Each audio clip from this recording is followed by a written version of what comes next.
Почитувани граѓани, почитувани медиуми. Во време на глобална економска и енергетска криза, исклучително е важно функционално собрание и заедничко делување во интерес на граѓаните, на економијата и на државата. Парламентарното мнозинство, предводено од Социјалдемократскиот сојуз на Македонија, со својата работа и поддршка на мерките и политиките обезбеди помош за граѓаните, за компаниите, за ранливата категорија граѓани, за училиштата, општините, за болниците. Во пресред на најтешката зима обезбедена е храна, енергенси и парно. Струјата се субвенционира за сите граѓани во висина од 80% од сметките за струја. Македонското собрание е место каде што сите политички партии треба да покажат дека се грижат и работат и за граѓаните и за државата. Но гледаме дека тоа не е случај со ВМРО ДПМНЕ. Едно зборуваат, а друго прават.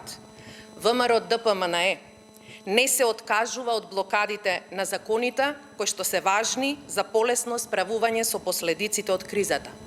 Во собранието, почитувани, се кочат повеќе од 50 законски решенија. Ова е уште една потврда за лицемерниот однос и неодговорноста на ВМРО ДПМНЕ. Законот за задолжување во Европската банка за обнова и развој од 100 милиони евра обезбедува ликвидни средства по исклучително поволна каматна стапка за нормално работење на АД-СМ во услови на криза. Не е прв пат вака да се однесуваат пратениците на ВМРО ДПМНЕ, кои действуваат единствено за интересите на сопствената партија, а не за интересите на граѓаните и на државата. Така беше и со законот за средствата од 136 милиони евра за прочистителната станица во Скопје.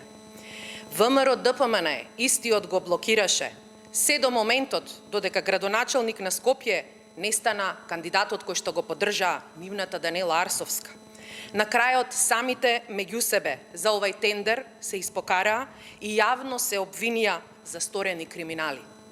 Слично на ова, пратениците на ВМРО ДПМНЕ по налог на својата партија и на господинот Мицковски како нивни лидер постапуваа и за законот за заем за поврзување на локалните патишта. Година и повеќе беше блокиран во Комисијата за финансирање и буџет, се додека ВМРО ДПМНЕ не доби градоначалници во повеќето општини, за потоа да притискаат истиот што побрзо да помине и да се донесе во Комисијата.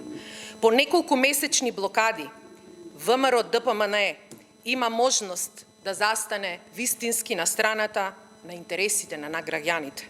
Неодговорното однесување треба да го замени со работа за своите граѓани. Блокадите на Македонското собрание треба веднаш да прекинат, да се обезбеди ефикасност во носењето на законите и поддршка на клучните закони кои што особено се однесуваат на енергетската криза. Ви благодарам.